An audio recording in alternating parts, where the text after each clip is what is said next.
Hot sports all plays. 365, we making a plays. You talking the game, get you through the days. Great high in the court, the dime in the lane. Variety topics living the same. All presentation, sports information. Hitting the airways, taking the nation. All sport, all plays, like working your faces. Grace at the field, so type the laces.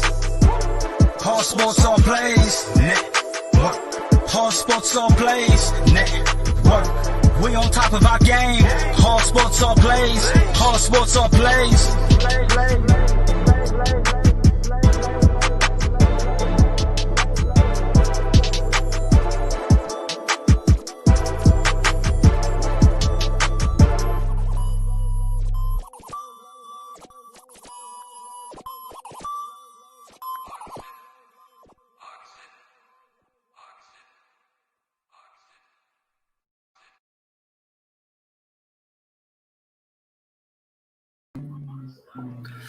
Hey, what is going on, everybody? Welcome to the ASAP Sports Network. You are watching another episode of Between the Ropes.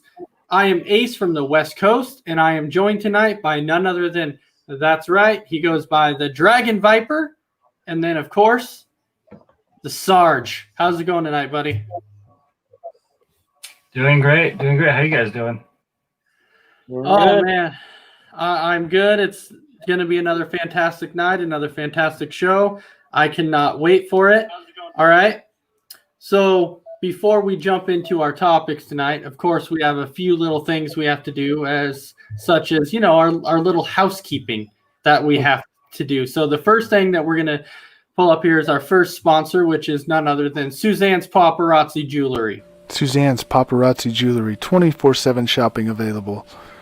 160920 is the code. Show her some love, like she showed us, from all of us here at the ASAP Network.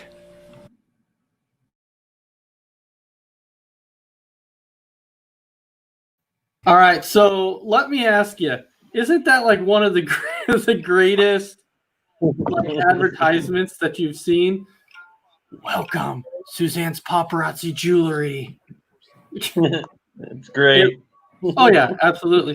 And then of course, we have a few other little housekeeping we have to do. So our next sponsor that we talk about is none other than that Misty Meadows. And the reason why we show Misty Meadows, because how many of you guys are barbecue sauce and jelly fans? I'll tell you what, I love my barbecue sauce. I love jelly. So with that being said, here comes a little bit of that Misty Meadows.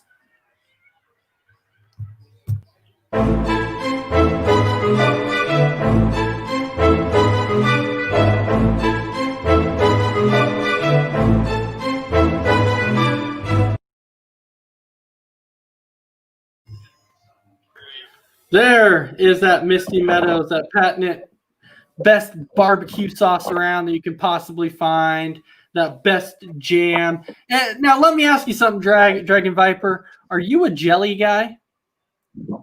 Yep, I am.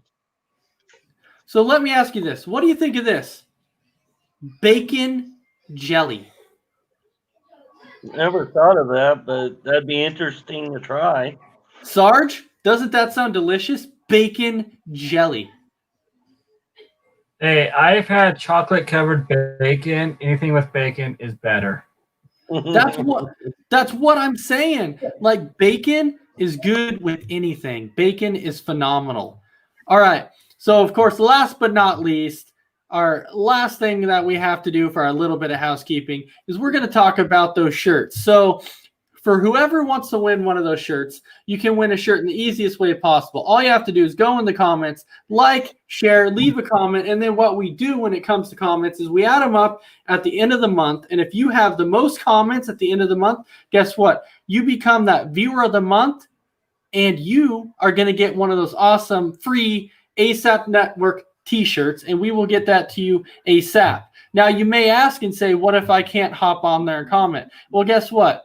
If you can't comment, but you still want one of those shirts, guess what? All you have to do is hit up somebody on the ASAP Sports Network, and you can actually order one of those shirts for $14.99 plus shipping and handling. And we have the sizes anywhere from small to 2XL. And we can usually even get a little bit over 2XL, but it will cost a little bit more money. So that $14.99 is just if you go from size small to 2XL. But we can still get you other sizes. It'll just cost a little bit more money. All right. So that was our little bit of housekeeping we had to do at the very, very beginning. And so Dragon Viper, one of the comments was actually for you. Brandon Herrera actually said you admitted to liking something. Because normally when it comes to our topics that we talk about with Raw and SmackDown, it's always, I don't like him, I don't like her, just little things like that. But you know what? It's still going to be a great show. So to start out the show, everybody always knows that we talk about Raw and SmackDown. So the first show that we're going to talk about is none other than Monday Night Raw. So Dragon Viper, why don't you go ahead and give me that first match of Monday Night Raw? The first match of Monday Night Raw was Charlotte Flair versus Peyton Royce, with the winner being Charlotte Flair. Oh, all right. So Dragon Viper, go ahead and give me your thoughts on this match. My thoughts were that it was an okay match. I mean, I wasn't surprised that Lacey Evans and Ric Flair would get involved. Although I am a little surprised that Charlotte won, even though they did have some kind of involvement with it. I'm not. The only thing I'm confused about is why they're putting Charlotte to go against Lacey Evans when she's a tag champ with Asuka. It's like they're doing two completely different storylines with these two. So, anyway. All right, Sarge, go ahead and tell me what you thought of this match. I would have to agree with Dragon Viper. It's like there's two different storylines that are going on, but the Sassy Southern Belle, she's getting underneath Charlotte's skin with Rick, but with her winning was kind of weird. But at the end of the match, she also locked. Looks like Sarge froze there for a second, so got away from that. So if you remember what I said, Dragon Viper, I think it was about a week or so ago when this first started between Lacey Evans and Charlotte Flair with the whole thing with Ric Flair. I did say a few weeks ago, I said Lacey Evans is doing this. They put her in that situation, the storyline, to basically look like she's using Ric Flair to get to the very top. Yeah, but to have Charlotte be a tag champ and then do this storyline on top of it, with this storyline has nothing to do with Asuka, so that's I understand their storyline on that end, but to keep Charlotte tag champ. But it will have something to do with Charlotte. And so what I'm saying, though, is that if you saw with Lacey Evans and Peyton Royce, and we've seen them tagging up before, we've seen it. So I think what they're going to do with that is you're going to have somebody like Peyton Royce and Lacey Evans who are going to take on Charlotte Flair and Asuka, who could potentially win the tag team titles. And then you might have somebody like Lacey Evans and Charlotte Flair and then Asuka and a triple threat match for that women's championship. I'm just saying that's what I see in the direction that they're going. So, Sarge, before you froze on us there, where were you going with this? I was agreeing with Dragon Viper. It was kind of weird having Charlotte win, and also that there's two different storylines that are going on with Charlotte and Asuka, and also it was a pretty decent match and so forth. But there were some spot misses during it, but it wasn't bad. Well, so you're going to typically see pretty much every episode, you're going to see botches somewhere. But the divas that were involved in this match, I think they're pretty talented for the most part, especially Charlotte. We know that Charlotte has actually a lot of talent. She could carry this divas division forever. And she's shown that she could do it. And so I typically really, really enjoy her matches as long as she's going up against the right person, because I feel sorry when she has to carry her matches especially. But I think with Peyton Royce and Lacey Evans, those are great pairings, and I think she does a phenomenal job there. All right, so Dragon Viper, bring us into the next match of the night. Next match of the night was Xavier Woods versus Mace of Retribution, and Mace, no surprise, won. All right, so Sarge, go ahead and give me your take on this match.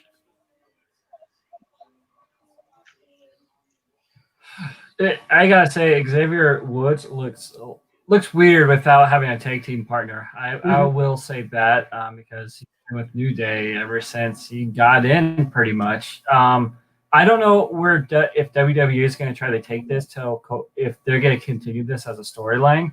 But I have to agree with Dragon Viper. No surprises on who won. But I'm wondering if they're going to redo the storyline what they did with Ricochet.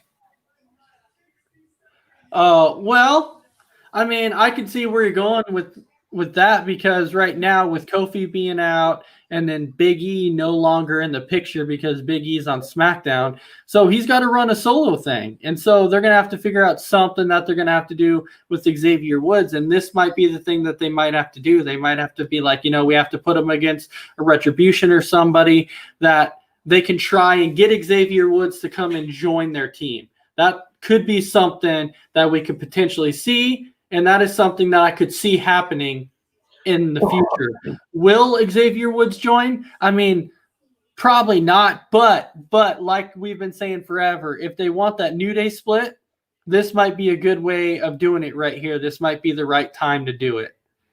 So, Dragon Viper, go ahead and give me your thoughts on this match. I totally agree. I see that something could possibly happen to where Xavier joins Retribution. I'm really glad to know and see that they got off of Ricochet, and pretty much the storyline ended with Ricochet. So I'm glad about that. But I think that it's like what you said. I mean, maybe they're trying to get Xavier to join Retribution since Kofi's out, and then might end up turning Kofi into a singles competitor again, going for the title. Who knows? But yeah. Yeah, and so I will say this, though, about Ricochet that we've talked about before, is that the reason why I liked Ricochet going up against Retribution is because at least Ricochet was doing something. Because when he's not going up against Retribution, what is he doing? Well, right now he's not doing much. I don't know what he's going to be doing. And so I liked it when he was doing that, because at least he was used for something, and it looked like they might have had a little bit of a direction for him. But right now with Ricochet, there's no direction at this point in time since they pulled him from the Retribution part. All right. Dragon Viper, go ahead and give us the next match of the night. Next match of the night, Shayna Baszler versus Mandy Rose. No surprise, Shayna Baszler. Shayna Baszler again with this victory. But I will say this, you can clearly see that there's now tension between Nia Jax and Shayna Baszler. You can see it because backstage, if you remember, Nia said, "Oh yeah, well, I'm getting tired of carrying this team. I've been carrying this team week in and week out." So you're finally starting to see that little bit of tension that we've been talking about for a very, very long time, because we said, really, how long can this tag team stay together for? Well, now we're starting to see that maybe this is going to be the end for that tag team. Shayna Baszler keeps winning. I mean, obviously they're going to have her keep winning because they have to make her look strong. And then they're going to do that same thing with Nia. And then when it comes down to it, they're going to have that one-on-one match between Shayna and Nia to really see who the dominant one is. But did this match make sense? I mean, obviously, because they've been doing this with Dana Brooke and Mandy Rose for a while.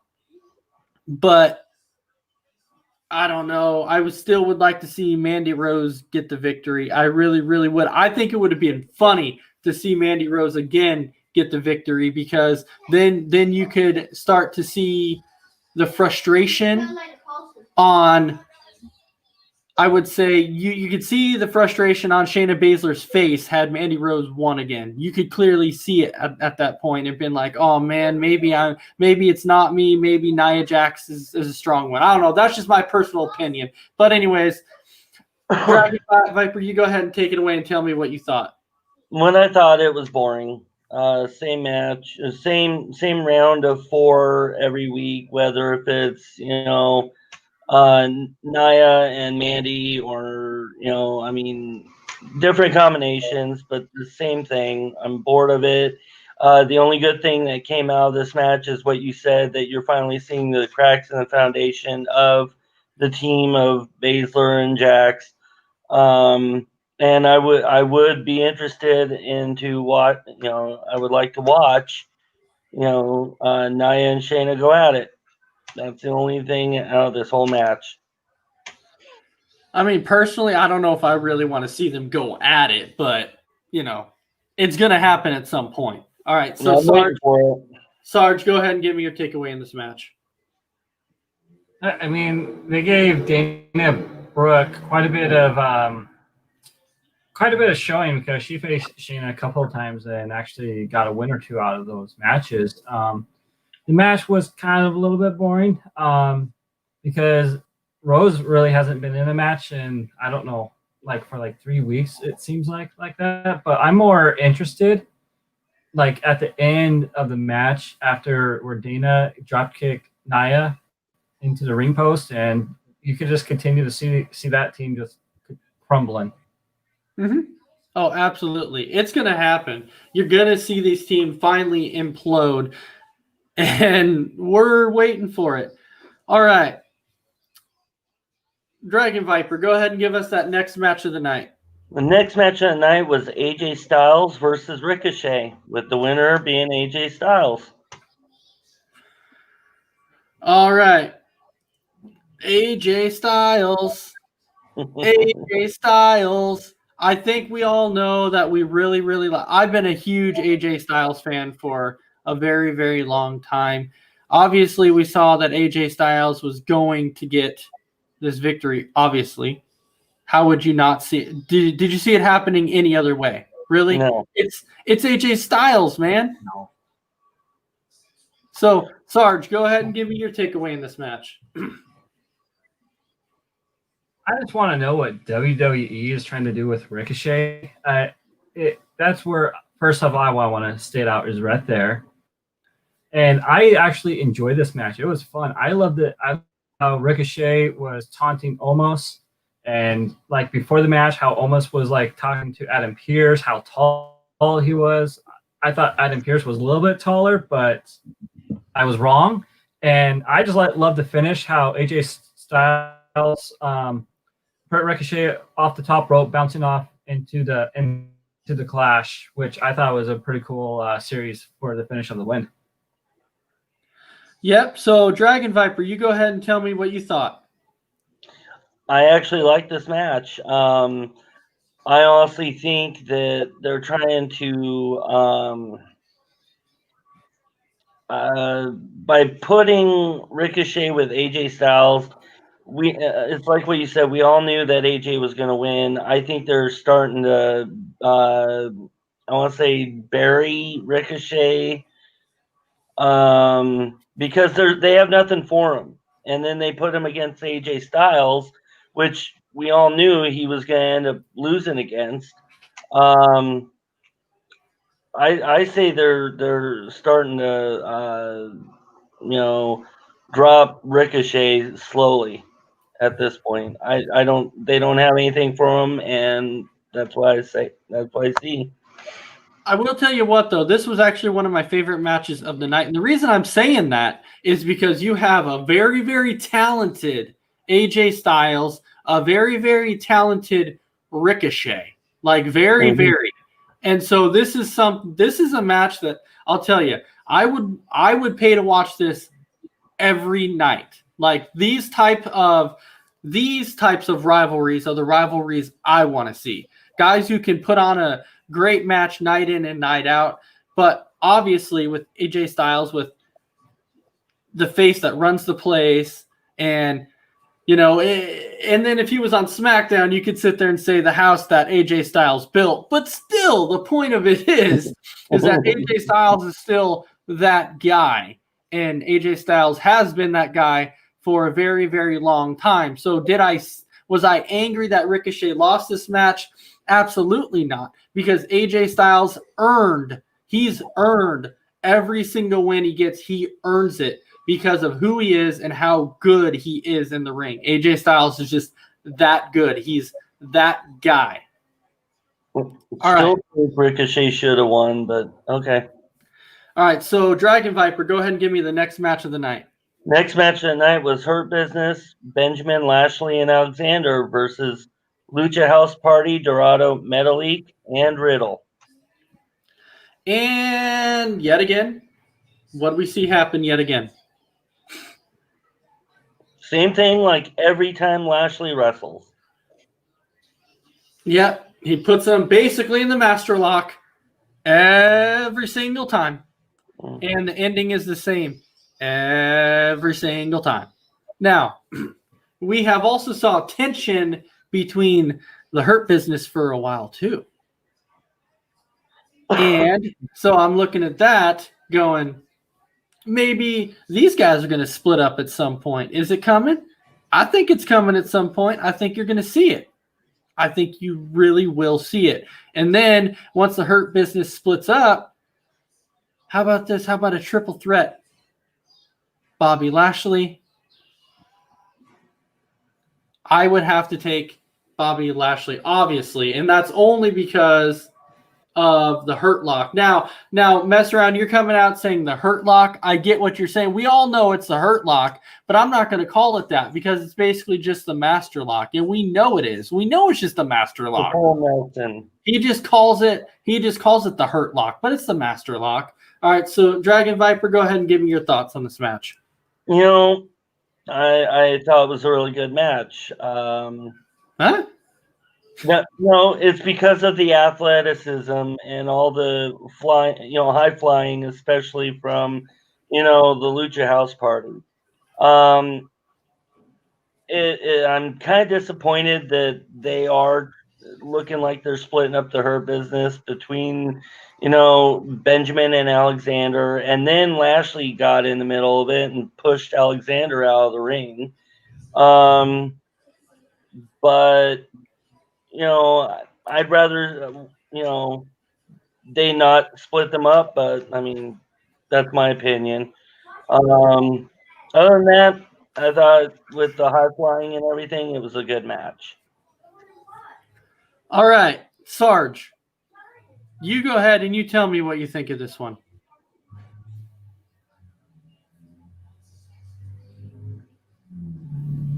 And I can tell you now, I know you don't think it's good.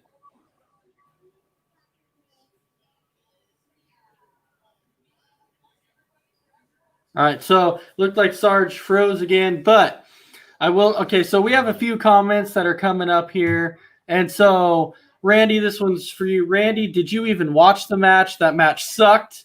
And well, okay, so you're shaking. Yeah. So you're shaking your head, saying yes, but you were just on here a second ago and said you really liked this match. No, I did. I like the high flying, especially from the Lucha House Party. I always liked their high flying. That's pretty much the only reason why I even like the match. All right, and then we have another one. Give him some respect. He has so many more moves than the Master Lock. He did. Does he? I mean, yes and no. He doesn't have a ton of moves, but I mean, he's got a few. So, and even Brandon Herrera saying this about the Hurt Business. He's saying Benjamin out and Crew in. So, I mean, what do you guys think about that? Do you think Benjamin's out and Crew's in? I mean, I could see it. Definitely. I mean, you see that Apollo right there. All right, so Sarge, since you're back and can talk a little bit now, you didn't give me what your thoughts on this match was. All I gotta say is sloppy Lashy. If you can recall, beginning where Lashy stepped on Riddle's foot. Also, lucha. It was a it was a decent match.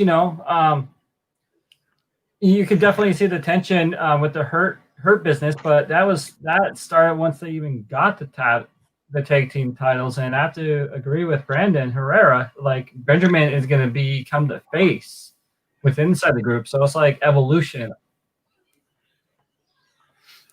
Evolution is a mystery. Okay, all right. So, sorry, you say evolution, and their theme song starts getting stuck in my head now. All right, so Dragon Viper, go ahead and give us that next match of the night. The next match was Jeff Hardy versus Jackson Riker, with the winner Hardy by DQ because of Elias. What does WWE stand for? Walk with Elias. And that's right, because walk with Elias. Elias is awesome. I'll tell you what, I truly like Elias. I like his walk with Elias. I love it.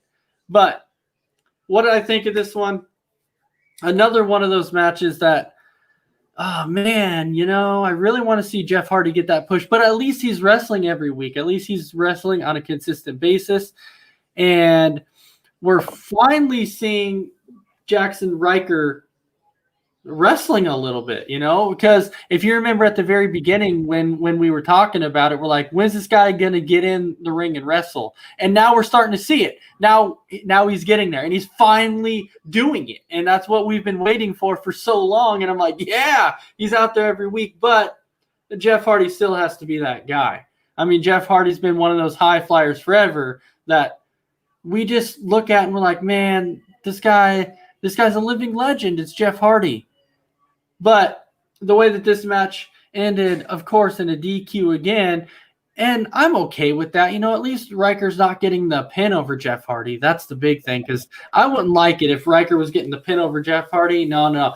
But now keep in mind, though, Jeff Hardy is at that point in his career to where he's going to start needing to put some guys over because he's starting to get up there in age, and that's typically what they start doing.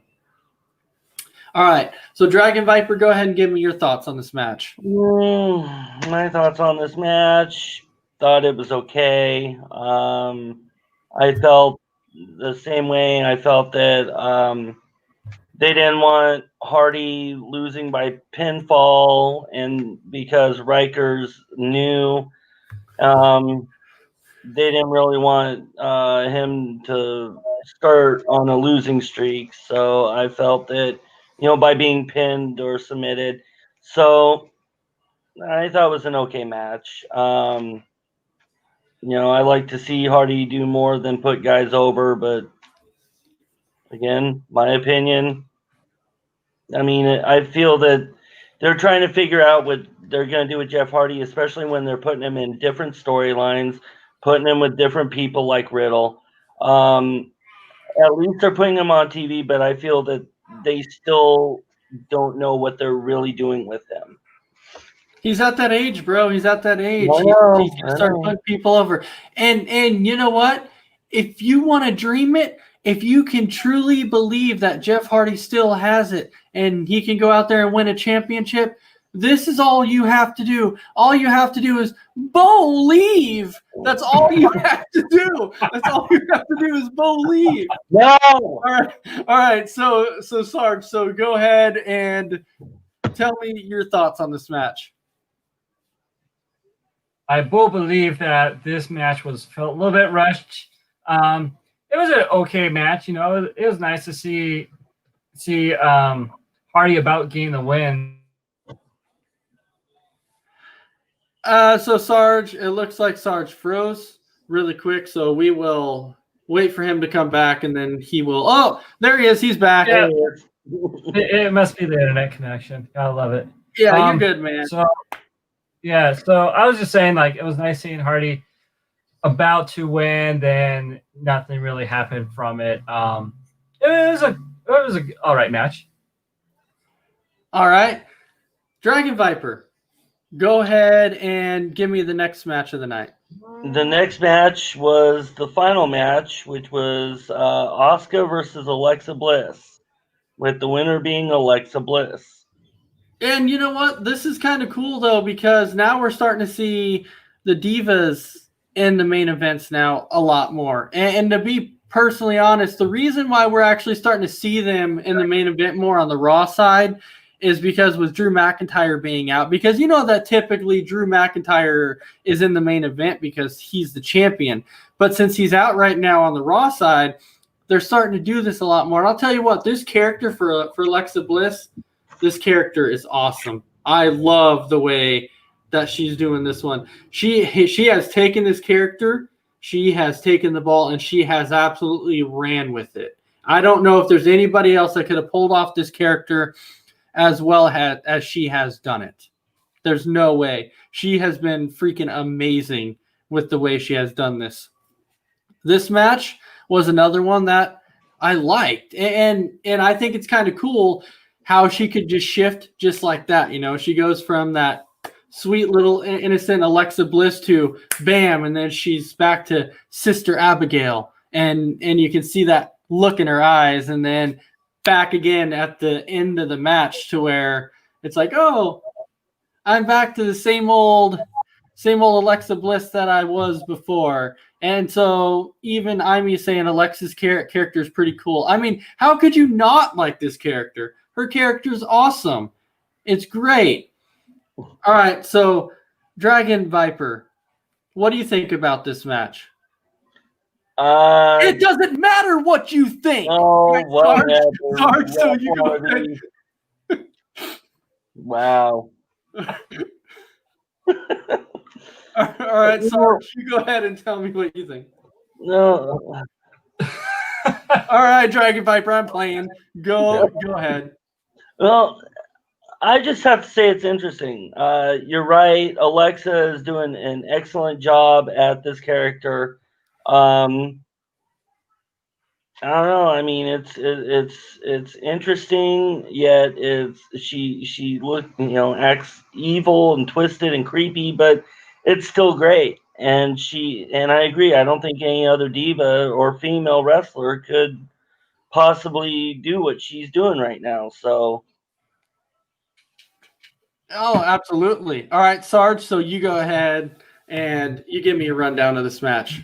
I love this match, and Alexa Bliss, if you give her anything, she does great. I mean, Absolutely. Asuka was scared, and I loved it. Oh, what's going on? What's going on? What's going on?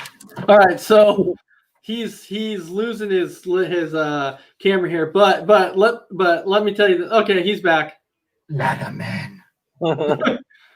Oh, I love it. I love it. It's the Fiend. Yeah, so like you said, she can change just like that. And we've seen it with her multiple times with no matter what character she has, you give it to her, she can run with it. I mean, she's that talented.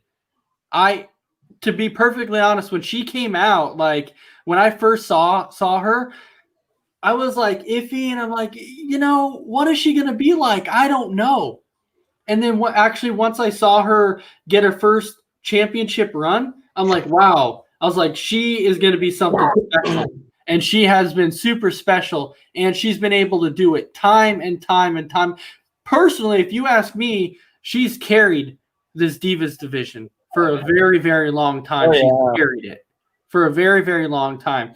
I would say that I am a little disappointed, though, that they have not given her a title run in a little while. It's been quite some time since they've given her a title run.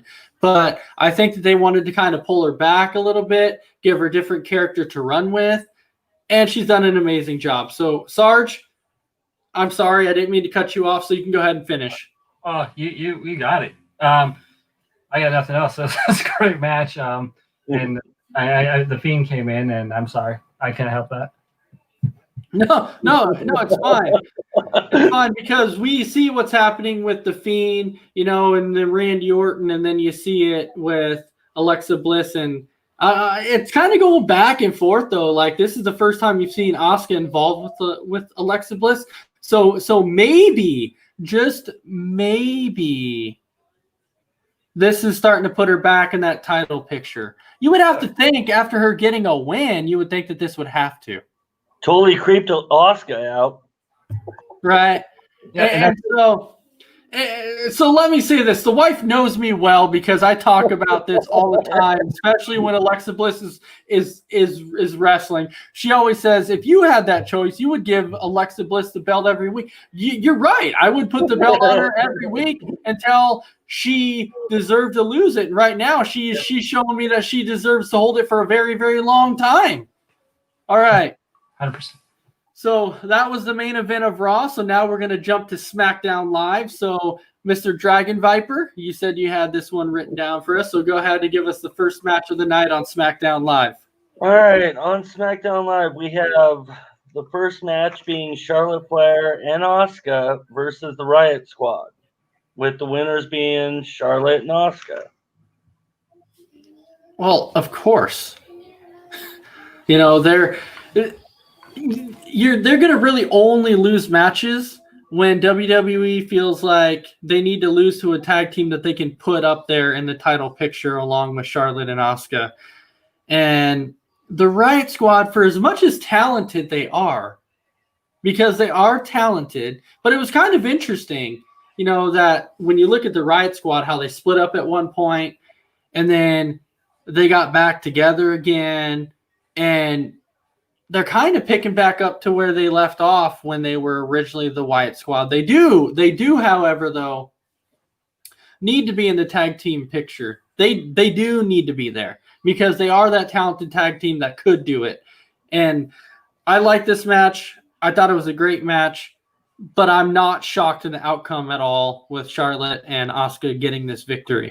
So, Sarge, you go ahead and you tell me what you thought of this match. Man, I like the Riot Squad a lot, even when they first came to the WWE. But this match was more about Billie Kay, because when she accidentally distracted the ref, she didn't distract the ref because Ruby Riott was actually giving pin. Then she was distracting the ref. It was a quick process though. You have to catch it, but this was pretty much all about Billie Kay. They need to keep Billie Kay. I think she kind of balanced that Riot Squad out with that comic relief right there. Well, she does now because she's not that. Right now, Billie Kay, as a single competitor, has not showed that she can do that. She hasn't been that skilled yet to be able to do that singles competitor yet. But this comic relief that she's doing, I've been okay with it. It's been fine. So why not, just keep going with that comic relief. All right, so Dragon Viper, please tell me what your thoughts was on this match. I thought and again, it doesn't matter what you think. Right, it doesn't matter So go ahead. Give me your thoughts on this match. I thought it was a good match. I seriously think Billie Kay needs to go with some other females. It's like what I said last week. The Riot Squad had good momentum going into their matches, winning their matches since they've been back together. And now their momentum, again, I said it last week, their momentum is slowing down. They bring Billie Kay in, they lose their match. Billie Kay needs to go deal with somebody else. And that way, the Riot Squad can go back on that momentum to get those tag titles. It doesn't surprise me that Asuka and Charlotte won because of Billie Kay being around ringside. I don't think with Billie Kay there, if she wasn't there, then Riot Squad would have had more of a chance. But no, I think Billie Kay needs to go somewhere else. Do her comedy relief with some other females. Boo. No, she's perfect with this tag team. All right, Sarge, you tell me. You tell them how it is. All right, sir. We're going to do some push-ups and sit-ups. So you say that Billie Kay is good for this team. Nope. Oh, absolutely. Absolutely. All right, Dragon Viper, give us the next match of the night, please. It doesn't matter. Oh, just kidding. Cesaro versus Ziggler, with the winner being Cesaro. Cesaro. So we're starting to maybe see Cesaro a little bit more now. Maybe. I mean, So you knew that Cesaro was tag team with Nakamura for quite some time. And now we're starting to maybe see that Nakamura is getting a face turn. So he's turning face. But what's going to happen with Cesaro? But we see that he is potentially making that face turn too. But this is kind of good to see Cesaro and Ziggler in a match because this is a very, very good match because these guys are talented also. Sarge, I see that look. You're like, So, okay. I wanted to make sure there because I was going to say, you can't tell me that these guys are not talented because these guys are talented. Oh, yeah. Ziggler is talented, being way underused. Cesaro's talented, being way underused. That's typically what ends up happening here. But this was a phenomenal match. And the ending, I thought the ending was pretty good. I liked it. Dragon Viper, go ahead and give me your thoughts on this match. It was a good back and forth match with a lot of action. I was glad to see Cesaro win. Yes, they both have talent. Yes, they both are amazing in the ring.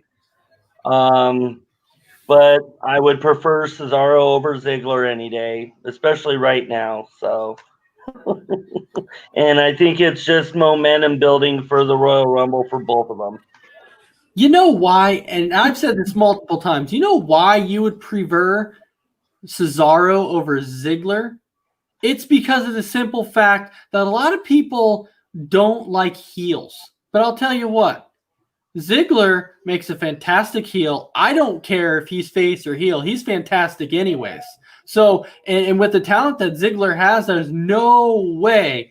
And Ace says, no way that you could put Cesaro over Ziggler when it comes to the skill set. You just can't because Ziggler's definitely up there. He's definitely on top. All right, so Sarge, go ahead and give your thoughts on this match.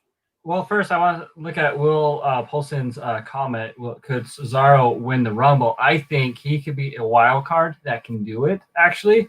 But coming back to this match, I did not care who won because they're both talented athletes and so forth. But I would like the ending. It was awesome. That swing took forever to get done. And I don't know how – I think Ziggler was zigzagging – rest of that match, couldn't stand straight, but I thought that Zig was going to win it, but I was caught off guard, to be honest, with Cesaro getting that 2 count for right there and getting the win with the neutralizer. Neutralizer. That's why they call it the neutralizer, man, because he neutralizes it. All right. Dragon Viper, go ahead and give us the next match of the night, please. Next match was kind of odd. Sasha Banks versus Reginald, who was now I'm spacing her name. The bodyguard. Carmella. Thank you. But yeah, Sasha Banks versus Reginald, the bodyguard for Carmella. The winner was Sasha Banks. Yeah, I mean, come on, you saw this coming at some point because, Reginald kept getting in front of Carmella every time, and then Sasha Banks would be there. I mean, come on, she's even hit him a couple times. So obviously you saw it coming in, and we finally saw it. I just could not believe that. I'm like, really? They are going to have Sasha Banks beat him? Like, from what we've seen in the past, this guy seems like he's got a lot of talent too. So I was actually surprised that they went this route of having Sasha beat him. That shocked me. I thought that it was going to be like one of the things to where it was going to end up not being one of those matches, to where you kind of see Carmella get involved and you end up not seeing a match. But it ended up happening, and I'm like, really? You're going to do this again? And yes, our comments are blowing up with Mella is money. So you talk about Carmella, and all of a sudden people start going, Mella is money, because people want to see that. But I don't know. It's just interesting. Mella is money. I will say this about Carmella, though. She has improved. I will say that. But anyways. All right. Who's going to give us their takes on this match? Sarge, go ahead, sir.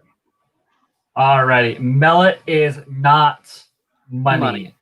It is not money. That champagne she's drinking is money.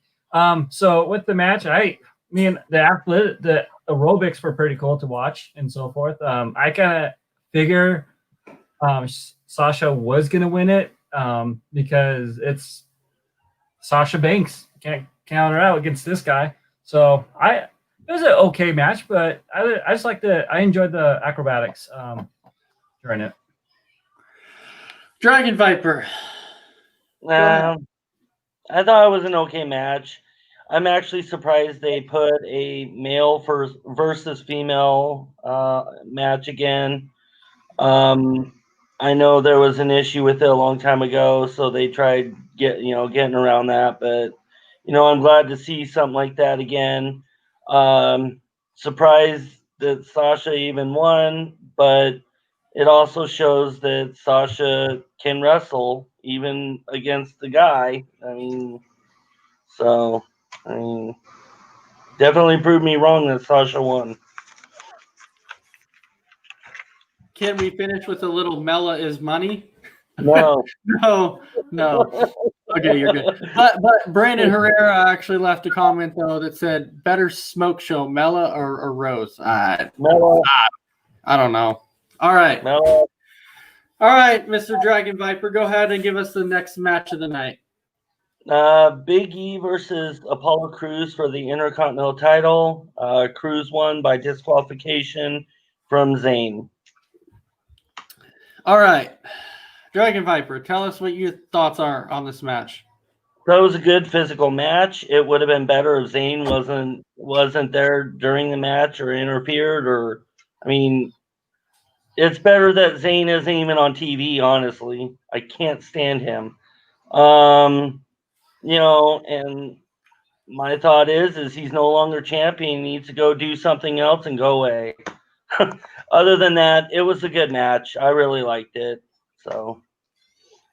All right, and Will, to answer your question, yes, there is a Women's Royal Rumble this year, and we always look forward to it. Sarge, give me your takeaway on this match, please. I disagree with Dragon Viper about Sami Zayn. The refs are out there to get him. Using the videos, you saw it, but with the match itself, it was a good match, and a little bit later. I'm not going to answer that question. Yeah, let's not do that. So I thought the Big E and Cruz was a good match. Cruz is very athletic, and yeah, it was a good match. So let me ask you this here, Dragon Viper. I want to know. Tell me this. What is it? Are you saying that you don't want to see Big E do his individual thing anymore? Is that what you're telling me? No, I like Big E. I like Big E on doing his thing. Singles wrestler. I liked him being a singles wrestler before he even joined New Day. So, no, he's great. He's great alone, and I want to see him Intercontinental champ for a while. Yeah, I'll tell you, I actually really, really enjoyed this match, and only because I actually like the fact that Big E's finally getting that push that he rightfully deserved for that singles competition, because forever we had been talking about it. But we had said for the longest time too that we actually thought for the longest time that Big E deserved to be in the title picture. We're not talking about like Intercontinental title or US title. We're talking about the actual championship title picture, which I think at some point he will get there. But yes, this was a very, very good match. I liked it. All right, Dragon Viper, go ahead and give us that next match of the night. It was actually an obstacle course between Bayley versus Bianca Belair. Bianca won. All right. Sorry, we're getting some interesting comments here on the side, but I'm not going to pull those up. Those are crazy. All right. So, Dragon Viper, go ahead and give me your thoughts on this match. Well, it was wow. It was an obstacle course. It was obvious Bianca's going to win because I don't ever see Bailey being in an obstacle course. I didn't have much thought on that. Really? Well, Yeah. well, because it wasn't one of your typical matches. That's why. Well, I don't like Bianca anyway. So, but anyway, go ahead. All right, Sarge. Tell me what your thoughts. I thought it was better than Lashley versus Sami Zayn's obstacle course because Bailey went through it and it was all these easy obstacles and everything else. Then she changed everything on Belair, but Belair still did a lot better. And she like deadlift Otis. I mean, come on, that big dude. That kind of surprised me right there. So I gotta give props. Props, absolutely props. But Belair, we've seen it forever, though. You know, Belair is talented and she is strong. Like Belair is really really strong. And I like this rivalry between Belair and Bailey because Bailey is more of a, I'm not going to say a high flyer, but she's more of that technical wrestler, and Belair is just strength. And so that's why I like this one, and I kind of like to see where it's going. I think in the end, I think Belair is going to get over the top of Bailey on this one. And Dragon Viper saying no. But all right, Dragon Viper, go ahead and give us the next match of the night here, sir. Next match is Baron Corbin versus Dominic Mysterio, with the winner, no surprise, Baron Corbin. Yeah, Baron Corbin. I mean, what is going to happen with Dominic Mysterio?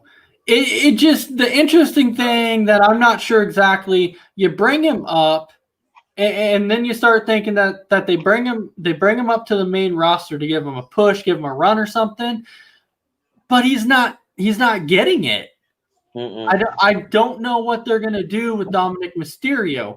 Like, you've seen this rivalry with him and Baron Corbin for a while, and it just makes you think, where's it going?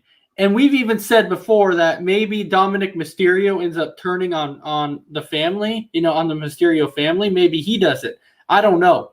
But Baron Corbin, they're not even giving him a big push. But I like this match because Baron Corbin is talented.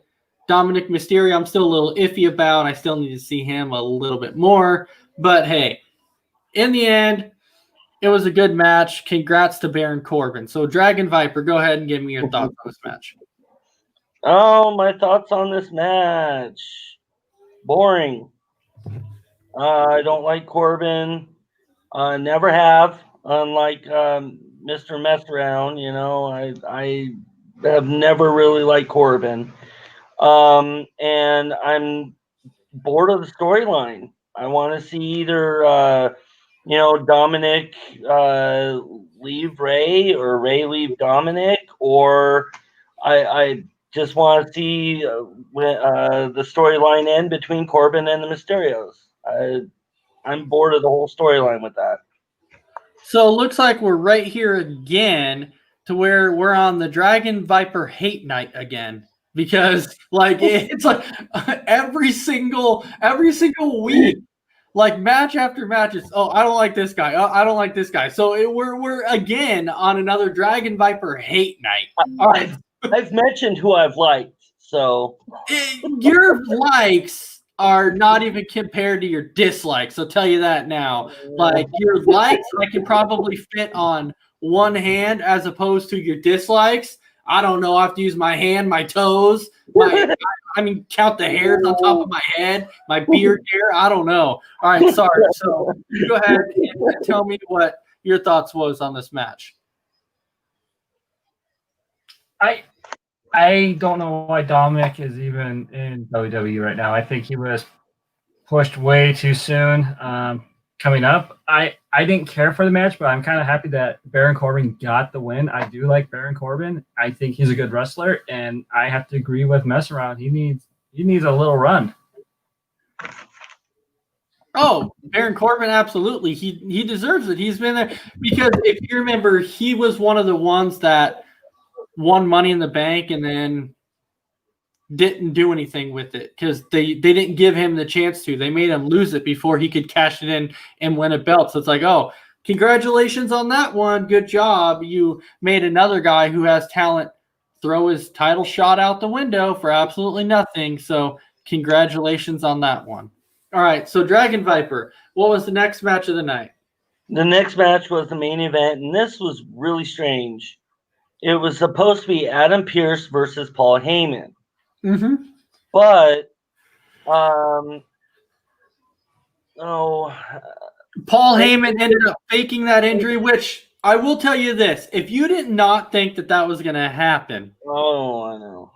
If you actually thought that Paul Heyman was going to wrestle Adam Pearce, there was no way that was going to happen. And when that started coming, when they were talking about this, I'm like, please don't do this because I'm like, I really don't want to watch these two guys wrestle like Heyman. That's what, like 80. Like I want to see Heyman in the ring that's like 80 go up against a guy that can't even wrestle anymore because he's injured. So obviously this is what we were going to see. And then you see Roman Reigns come in and Superman punch Adam Pearce to start off the match. And then after that, you kind of knew that something was going to happen with Kevin Owens. You kind of knew it and saw it coming. And it was finally, you saw Kevin Owens finally get the best of Roman Reigns, which I've been waiting for a long time. We finally saw Kevin Owens put Reigns through a table, which I've been waiting for. And it's great because I've never liked Reigns. I'll never like Reigns. You cannot convince me otherwise to ever like the guy because I never will. The guy is abysmal in the ring. He drives me nuts. I never want to see him ever. Like if he left WWE, I would be completely happy. He could go to AEW for all I care. He could go to Impact Wrestling. Please, for the love of God, get rid of Roman Reigns. Don't put him in the title picture anymore. I'm done with this guy. Ace's hate list right there. Roman Reigns. Absolutely. If I had a hate list, there would be like 3 guys that right now are on the top of my hate list. And probably at the very top is Roman Reigns. And then right underneath that, like it's probably close, but it would definitely go Roman Reigns would probably be at pretty much the very top of my list. That's how much I dislike Roman Reigns. Like I cannot stand this guy. I can't. If I had an opportunity to push him off the stage and put him through a table, I would. That's how much I can't stand this guy. All right, so Sarge, you go ahead and give me your thoughts on this match.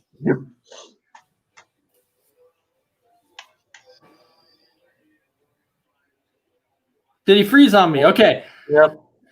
Dragon Viper, you give me your thoughts on this match, please. All right. Well, for one, it started as ended as a no contest. But I thought it was awesome that Kevin got some measure of revenge on Roman. I agree with you on that, Ace. Roman Reigns is terrible. Roman Reigns only has 3 moves, 4 moves. We'll give him some kind of credit, 5 moves. And 5. Well, like I said, some kind of credit. I don't know. I lost track after 2. And I'm just glad that Owens put him through that table. So, that's all I've got. All right, Sarge, go ahead and take it away. Well, it was pretty simple. We knew what was going to happen. There's no way we'll see Paul Heyman, Paulie E, do get in a match. He's too old for that. And Adam Pearce, I know he has lots of wrestling experience. I thought that would have been cool if he would have come out and laid a beat down, but of course I knew what was going to happen, and I'm kind of glad that Kevin Owens got revenge. KO. All right, so I think you were asking me about that. Well, okay, Dragon Viper, you didn't ask me about it, but I was mentioning it before to where I put my hate list and I had like Reigns up here. Now, right below him, and it's close. I mean, it would go like Roman Reigns, and then right here would probably be Goldberg, and then right underneath that would probably be Cena. I mean, it's like that close. And these three, because if you truly think about it, like this is how it's been. Like just think about this, okay? When we talk about the different eras of wrestling that we've had, you go from Austin 316. I'm gonna open up a can of and you know he goes crazy and he starts stunning everybody. To we go to the most electrifying man in sports entertainment today, and you talk about The Rock, and then we go to the era of you can't see me. You can't see me. I mean, if you personally think about, are we playing a game of freaking peekaboo? Like, really, are we playing hide and seek? Like, is that really what this has come down to? Like, honestly, has that what it's come down to, that we're playing a game of peekaboo? You can't see me. Like, it's been that bad. And so I'm like, man, something has to change. That's why those three guys are like right there. These guys drive me nuts because Reigns can't wrestle. Goldberg has 3 moves, and I dare anybody to tell me that he's got more than 3 moves because, well, okay, 2. I'm sorry. He's actually got 2 because you can talk about the spear, the jackhammer, unless, like I mentioned in our chat when I said unless you're talking about headbutting the wall and then him pinning his opponent and then somebody pinning him, that adds up to 5. But other than that, that's all he's got. Like, that's it. And so that's like my biggest issues with these guys, the hide and seek guy, the big dog, and then the 2 moves of doom. All right. So sorry, that was my little rant that I had to go on there because that was just driving me nuts. So the peekaboo, we'll go back to that one, but that's freaking crazy. All right.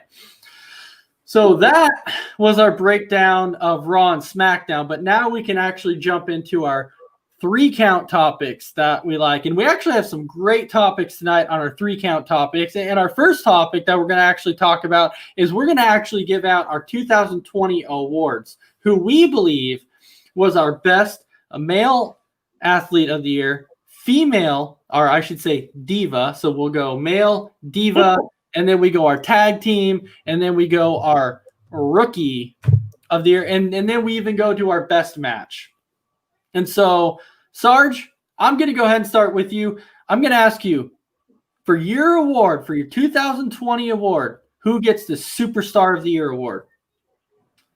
Ooh, so I'm going to go with on the female side first. And No, male. No, my bad. My bad. I was going one at a time. So go ahead and give me your Superstar. Superstar of the year will have to go to The Fiend, Bray Wyatt. Okay. The Fiend, Bray Wyatt. Dragon Viper, who's your Superstar of the year? Oh, I was torn between 2. But I have to go with Viper, Randy Orton. Oh, wow. So you're going to go with the Dragon Viper. The Dragon Viper. I call him the Dragon Viper. No. So the Viper, Randy Orton. And I really don't think you're being biased because you call yourself the Viper. So I don't think. And actually, I like one of these. Hold on here because I like this comment. We need more Shawn Michaels. We do. But the only problem with that is that please don't bring any more super kicks. We've seen enough of the super kicks. We need something. Oh God, Will, please don't. Okay, so Will said it too, and that's gonna hit one of my buttons also. My God, he said Drew McIntyre. That hit one of my buttons also because I really don't like that guy either. That guy drives me freaking crazy too. All right, so Dragon. You already said yours. I'm sorry. You said that the Viper was your Superstar of the year. When I thought about my Superstar of the year, there was a few of them, and had this individual not left for a little bit of time, I would have given it to him. And of course, that would have been none other than the Monday Night Messiah himself, Seth Rollins, had he not left for that little bit of time. But he did leave. So I couldn't give it to him. But this came down to two names for me, and this one was actually tough. This one was really, really tough because number one, I am big on Braun Strowman. I wanted to give it to him because of everything he had achieved throughout the year. But my superstar of the year, drum roll. Okay, there's no drum roll. I am going to go with none other than the one, the only, the phenomenal AJ Styles. He is my superstar of the year award. Congratulations, Mr. AJ Styles. Now, Brandon Herrera sent me his one, and he said that his superstar of the year, let me get to it here. His superstar of the year, where is it? Was Drew McIntyre. So he said it was Drew McIntyre also. And I guess, if somebody doesn't want to be biased and they base it off of, championships, yeah, you can go Drew McIntyre, but I can't do it. I just can't do it. Not me. All right. So how about we jump to that diva side of things? So top diva of the year. I'll go ahead and I'll start out with this one because this one to me, no brainer, easy one, not even close. I'm saying like the diva of the year's up here. The second one was right here. 1 and 2, obviously number 2. So coming in at number 2 was Bayley because of how good she was throughout the year of her long reign as women's champion. But number 1, diva of the year goes to Alexa Bliss. Congratulations, Alexa Bliss. How could you go any other way with everything she's done with all of her characters? Phenomenal. All right, so Dragon Viper, tell me, who is your diva of the year? Actually, I had the same as you, Alexa Bliss. All right, Sarge, what do you think? Well, I'm here. Everyone else is down here. And another person is in between us, and that was Asuka. I think she did great picking up the title after Becky left. Oh my gosh. So you're way up here. You're up here with Asuka. But man, I get what you're saying with the championship thing, but I'm looking at what has this individual done the whole year. And Alexa Bliss has gone from like basically character to character, and she's done phenomenal. No matter what you've given her, she can do it. She's just that all-around person that can do anything. Asuka can't, and it's only because she's not great on the mic. That's why. But Alexa Bliss is phenomenal on the mic. She's just that all-around person that can do that. All right, so the next one we'll go to is our top tag team of the year. Who do we think is going to be our top tag team of the year? Well, hold on here. I forgot. Brandon's pick of top diva of the year was actually Sasha Banks. That was his pick, Sasha Banks. And so Will actually left a funny one. Santina Marella. How could you not go with that? That's another excellent pick. You cannot go away from Santina Marella. All right. So our top tag team of the year. So Dragon Viper, you go ahead and start out on this one. Who was your top tag team of the year?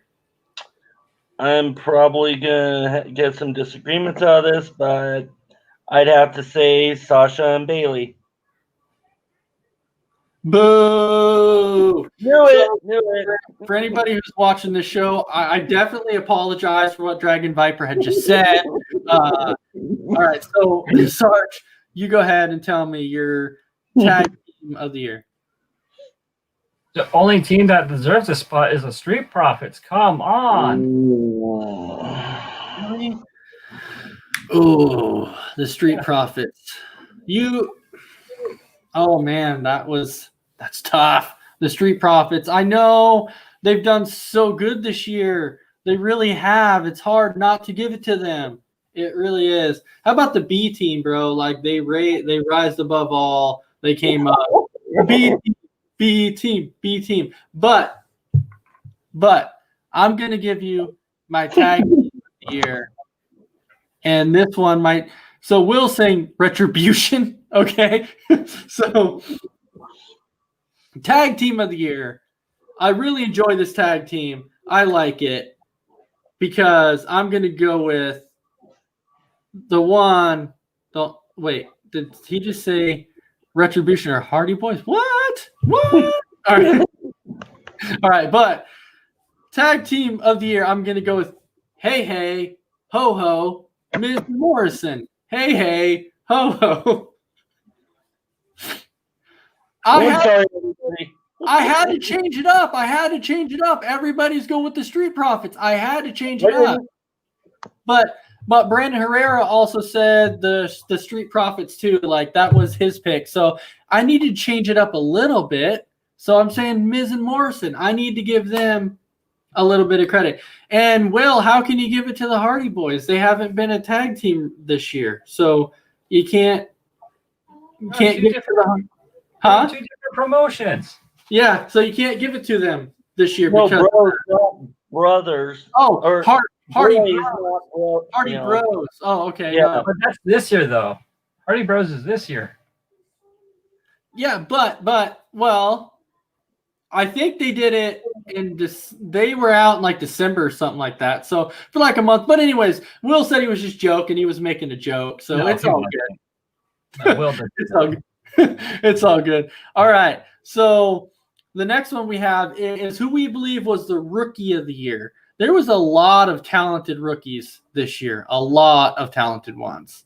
And so, Sarge, you go ahead and tell me who you believe your rookie of the year is. My rookie of the year is Goldberg.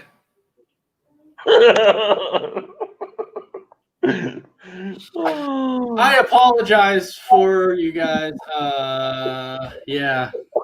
So no, in all honesty, Bel Air would be my rookie of the year. She's very talented, and I enjoy her on SmackDown every night. All right, Dragon Viper. No, it's gotta be Drew McIntyre. Oh, just kidding. I would have to say Keith Lee. Keith Lee. Wow. Dang it. You guys are really killing me tonight, man. Like, we're having all these people talk about freaking Bianca Belair, and then you got some shockers over here. Somebody saying Goldberg. You know what?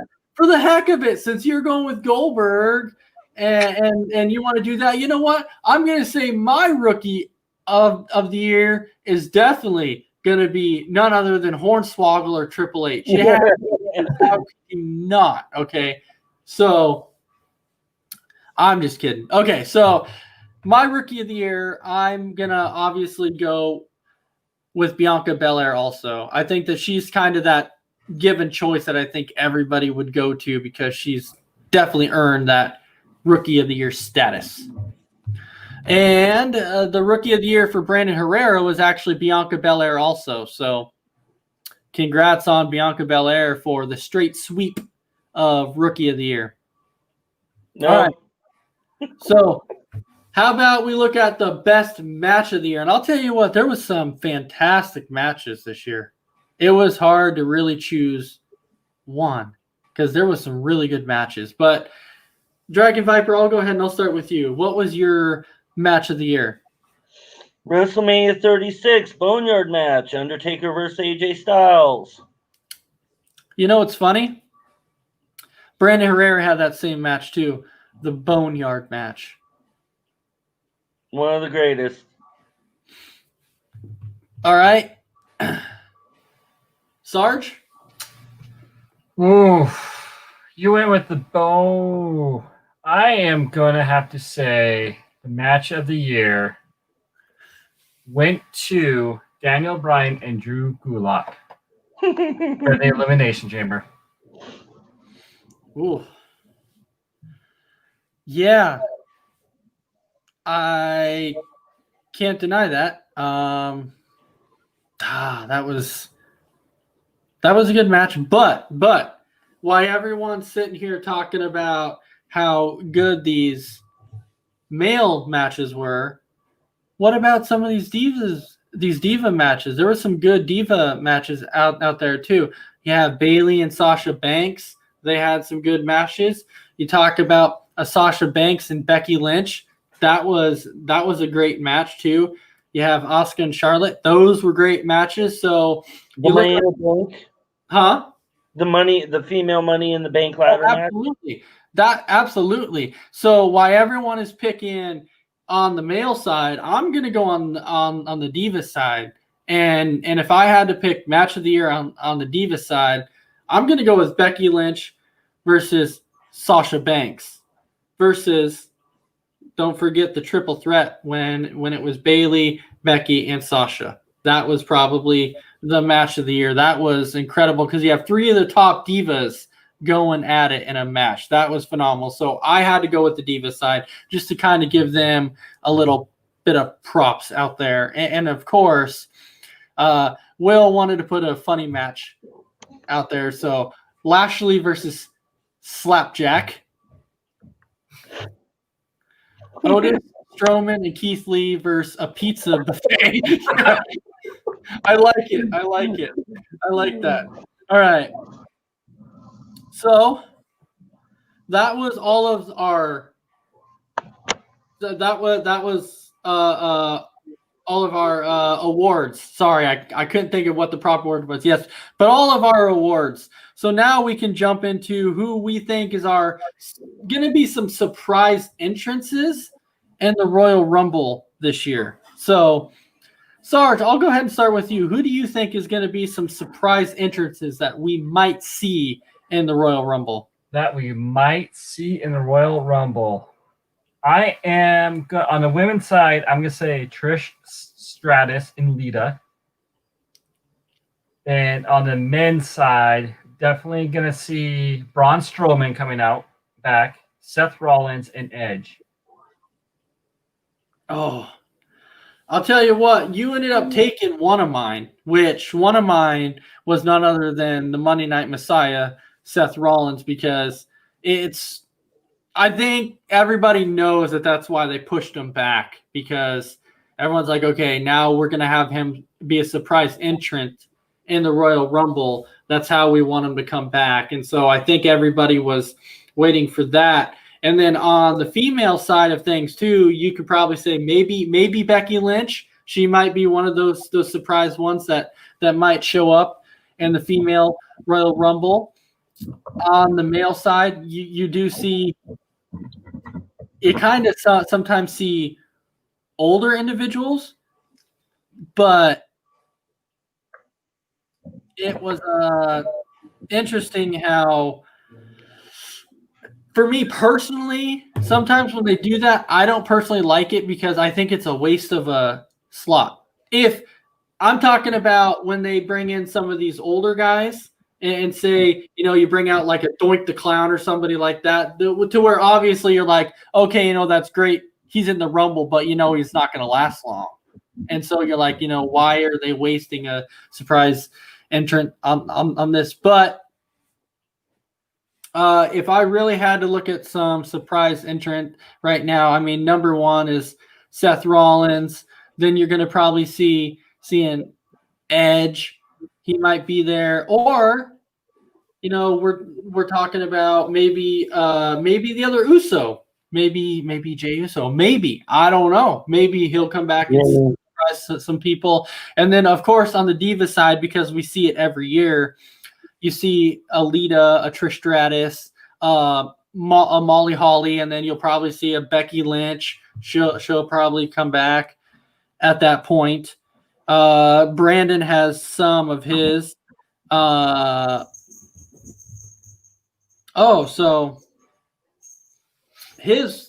Brandon actually went back. Hold on here. We have a few. So we have a few here. Surprise!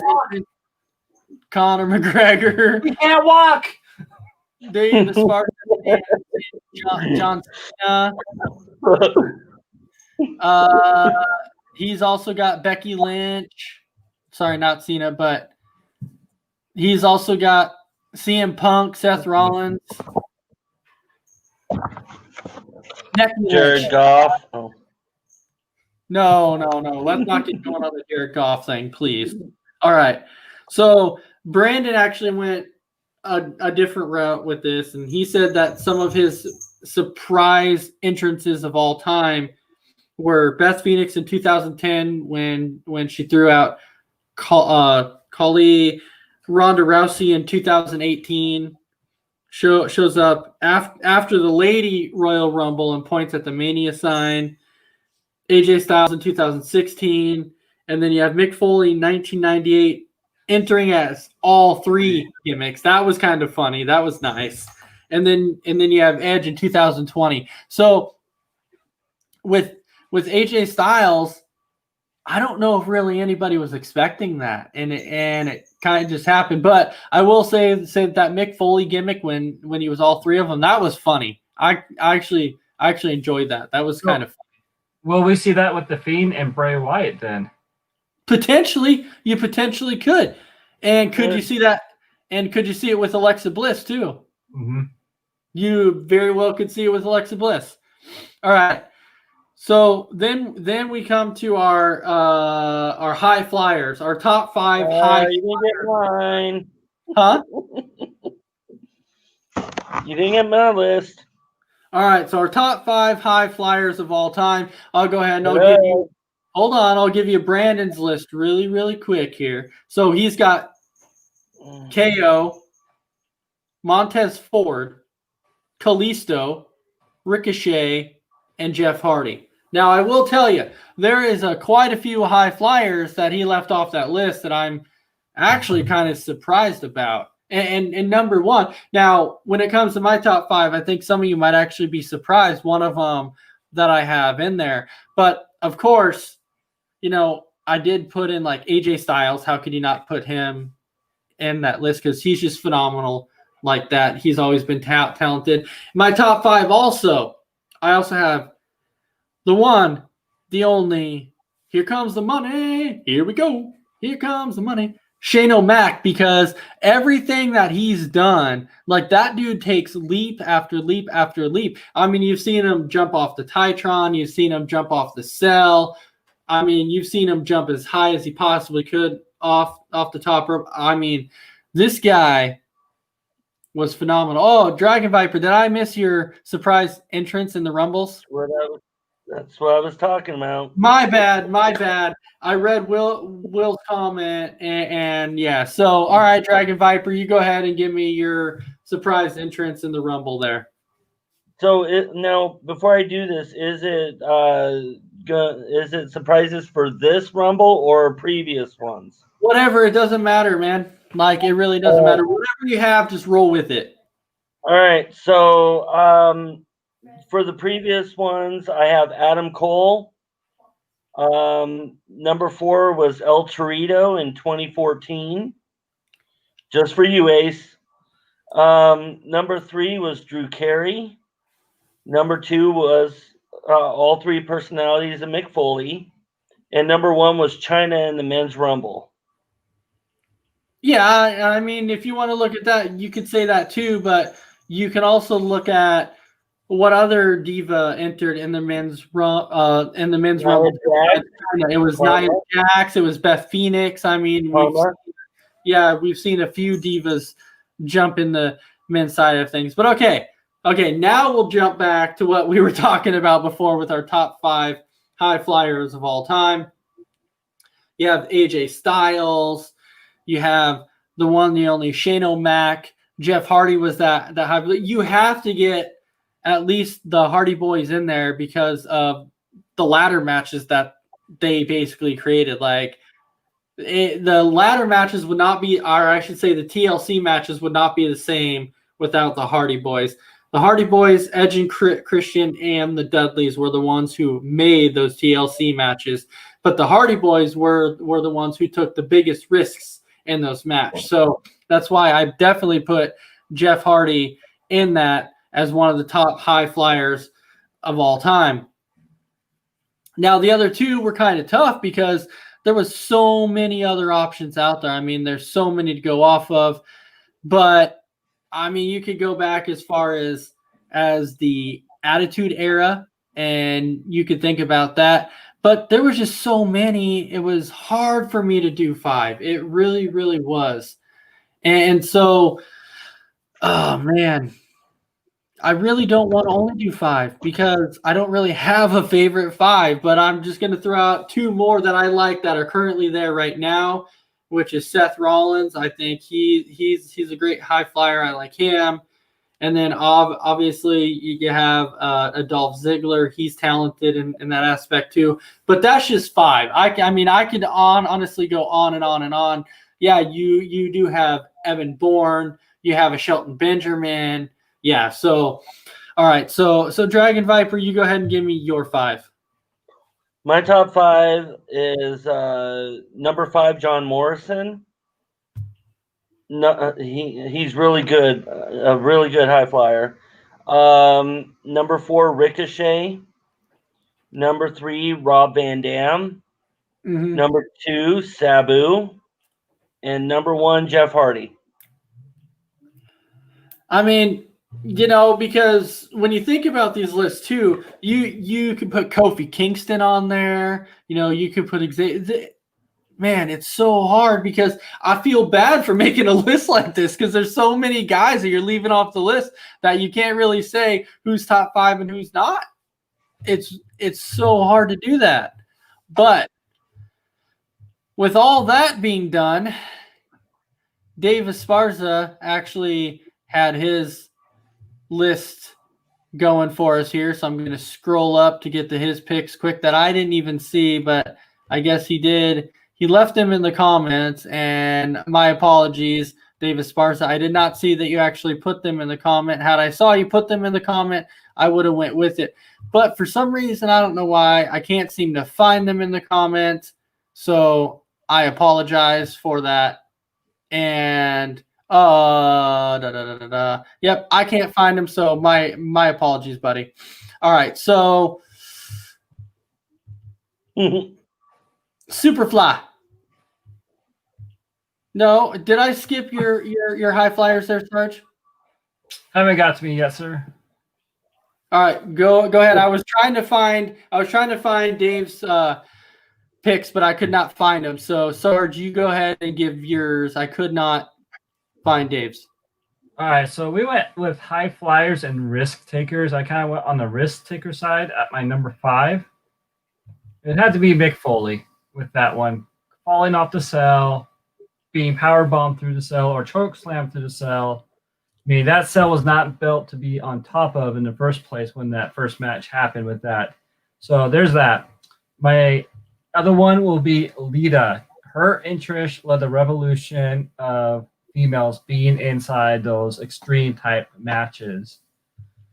But there's one guy that you all have forgotten. The man that gravity have forgot. Neville. He was great. Then I got Evan Bourne as my number 2. Then Jeff Hardy is my number 1. So, and when we look at these lists, like we have certain people who are on all of our lists, which is Jeff Hardy. And obviously Jeff Hardy's going to be one of those guys that are going to be on there because he's the one who came up basically with these risk takers and all these high flying stuff. You've seen him do basically the same thing that Jeff Hardy's done. Off the Titron, off ladders, off the cell, the steel cages. You've seen it all. And so Will has even been saying, Neville or Pac, which is what he's called now, is fun to watch. Neville is like another one of those guys that I'm not really sure why they let him go in the meantime, like why they ever even let him walk away, because he was very, very talented. Very, very. They had nothing for him. Do they have stuff for everybody right now? Absolutely not, because they don't use them right. That's the Well, problem. that's why he left, is because they had nothing for him. Well, no, Well, I get You look at the same for Ricochet. I get that, but what I'm saying is it's basically their fault that they let him go because they didn't give him anything. That's why I'm saying it's their fault, because they didn't give him anything. They should have given him stuff, and then he probably would have stayed. And so that's why you're going to see individuals leave after their contract expires. Like you'll see Dolph leave when his contract expires. AJ Styles has already said that AJ Styles has said that he's going to probably retire once his contract expires. So you're going to see that. And Ricochet will be gone. So those are kind of individuals that you'll see gone because they're not doing anything with them. And they also said they put over Enzo Amore. Yeah, I mean, absolutely.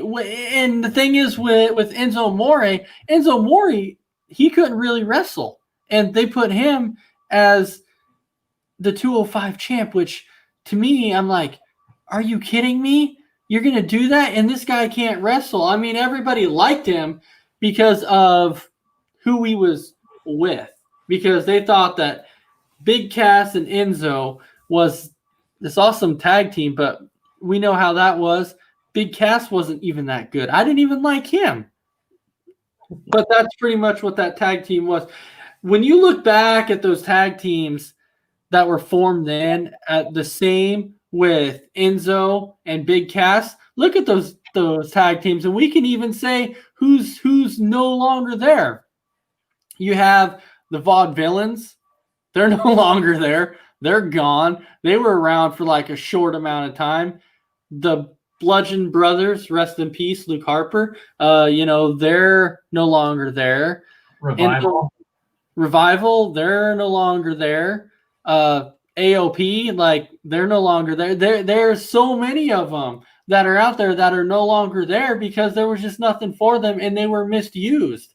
So I don't blame these tag teams or these individuals for leaving because there is nothing for them. Now, the one thing that Messeron's saying that I truly agree with is he was good on the mic. Enzo Amore was great on the mic. That's one thing he could do. He was fantastic on the mic. But that was about it. All right. So that is going to be it for our topics for the night. But before we call it a night, we do have to do our little few things that we have left to do here. Number one is we have to talk a little bit about Anchor. So when it comes to Anchor is a great place that if you want to start your own podcast, guess what? It's a great way to do it. So with Anchor, it's simple. It's really simple. If you look at the screen now and you're like, hey, I want to do what those guys are doing, guess what? Anchor. And Anchor gives you every step-by-step on how to start your own podcast. Or even if you're not here, but you want to hear all the topics that we talked about, all you have to do is go to Anchor, download this episode of Between the Ropes, and you can even skip to whatever topic you want to listen to. You can listen to it, and if you're going for a long drive, hey, guess what? There you go. You can listen to it. It'll be there for you. We're not going anywhere. It's all downloaded right there on Anchor for you. All right, and then, of course, last but not least, we have to talk a little bit about those shirts.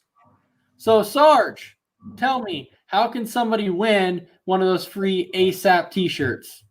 Well, to win those t-shirts, just become the viewer of the month. Just watch our shows, get engaged with the shows, comment, share with your friends, and do that for a full month. We got more than just one show. I mean, do it with all the shows. You can have a chance to win an ASAP t-shirt. All right. So now let's say this. Let's say they can't come on and comment, but they still want one of those shirts. How else can they get one of those shirts? Well, they can buy a shirt for $14.99 plus shipping and handling, of course, and get it ASAP and get it in time for Valentine's Day. I completely forgot that Valentine's Day was coming up, but it's coming up next month. So maybe, one of these shirts would make a great Valentine's Day gift. You never really know. All right. So Sarge, you have 30 seconds to go ahead and wrap it up. So any final thoughts for you? My final thoughts is SmackDown is way better than Raw. That's my opinion, and I enjoy watching it. And I'm looking forward to this coming Sunday with really no football except for the Pro Bowl. I'm looking forward to watch the Royal Rumble for the first time. Royal Rumble, man, I cannot wait for it. This is actually one of my favorite pay-per-views of the year. The Royal Rumble, WrestleMania, and Money in the Bank. Those are like my top 3. All right, so Dragon Viper, you got 30 seconds. I just want to thank everybody for watching. Keep watching every Sunday.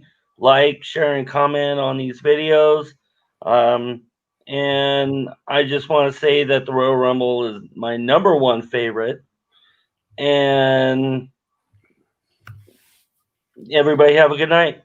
Okay, so when it comes to that, I do want to say thank you, everybody, for watching another episode of Between the Ropes. Thank you for everybody who participated in the comment section. It was really, really nice. I love to see those comments. And, of course, next Sunday you can see us again for another episode of Between the Ropes. And now coming up in a few weeks, it's not going to be this next weekend because, of course, we have the Royal Rumble. So we're going to bring you a breakdown of SmackDown, or we're going to bring you a breakdown of Raw, SmackDown, and the Rumble. But then could potentially be the following week, we are talking about making a very, very special episode of something that I think a lot of people are going to enjoy. So stay tuned for that. And I hope everybody has a fantastic night. And we will see you again next Sunday for another episode of Between the Ropes. And ASAP, we have 2 words for you for all of our fans out there. Good night. All sports, all plays. Yeah. All sports, all plays. All sports, all plays. 365, we making the plays. You talking the game, get you through the days. Great high in the court, the dime in the lane. Variety, topics, living the same. All presentation, sports information. Hitting the airways, taking the nation. All sport, all plays, like working your face.